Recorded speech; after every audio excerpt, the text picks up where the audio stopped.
Allahu Ekber. Hel unabbi'ukum ala man tenazzalu'ş şeyatin.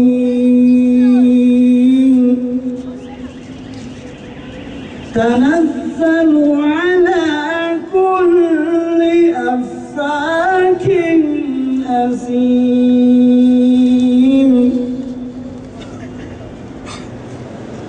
يلقون السمع وأكثرهم كاذبون. İnsan hakları ve hukuk ayaklar altına alınmıştır. Demokrasi ölmüştür.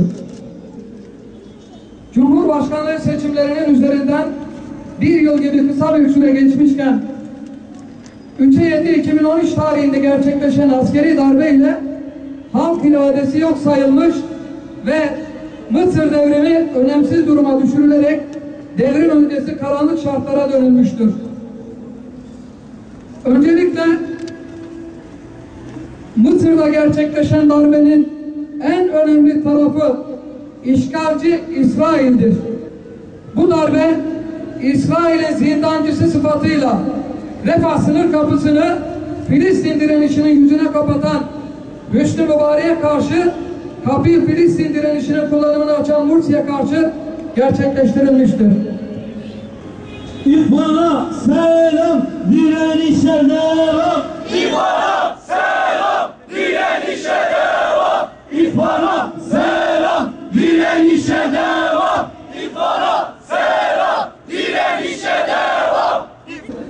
Başta Suudi Arabistan olmak üzere aile saltanatlarının hakim olduğu Körfez ülkeleri zalim yönetimleri bu komplonun işbirlikçileridir.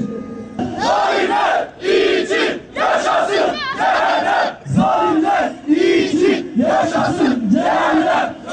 Müslüman uyuma, kardeşine sahip çık. Müslüman uyuma, kardeşine sahip çık. Müslüman uyuma, kardeşine sahip çık. Bu darbe Mısır halkının yarısından fazlasının oyunu alarak seçilmiş Muhammed Mursi'ye ve halkın iradesine karşı yapılmıştır. Emperyalistlerin ve Siyonizmin hizmetinde olan askeri cuntaya karşı direneceğini açıklayan Mursi'yi ve İhvan'ı bu izzetli duruşundan dolayı tebrik ediyoruz.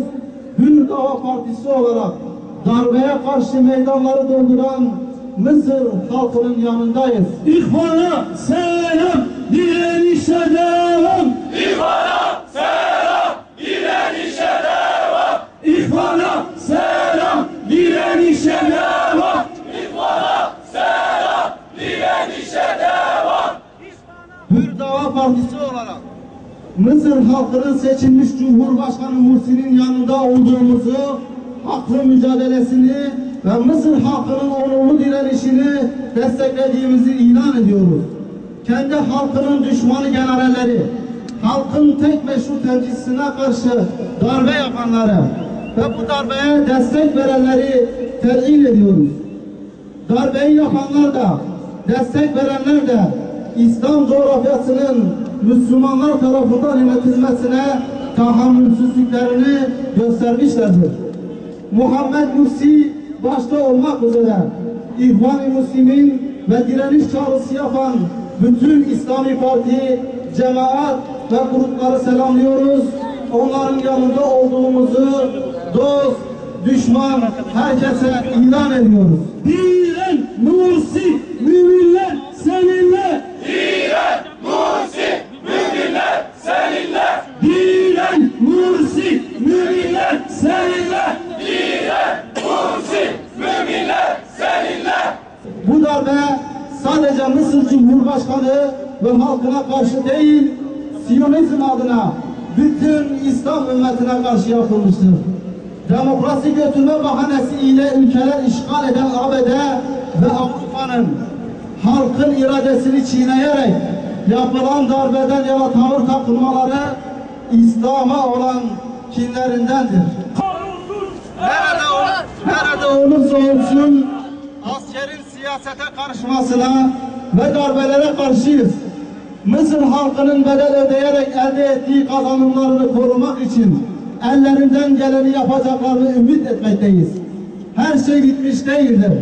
Halkın bu askeri darbeyi küçültmesi, mübareki devrilmesinden daha önemlidir. Mısır'daki bazı sıkıntıları bahane ederek darbeye davetiye çıkaranlar, bu darbeden kendileri de bir fayda göremeyeceklerdir. Darbecilerin yanında saf tutup darbeyi destekleyen Ezher Şeyh'ini, Nur Partisi liderini tövbe ve istiğfar etmeye ve izzetli bir duruş sergilemeye davet ediyoruz. Abdullah Fettah El-Sisi bir münafık ve Hazreti Musa'mız vardı, bizim putları verirdi. Bizim Musa'larımız gitmez. Bizim Musa'larımız her daim vardır. İşte bizim bir Musa'mız daha var. Bu Musa'mız da bu Sisi'yi devirecek. Haydi bakalım Musa'cığım, devir bu putu!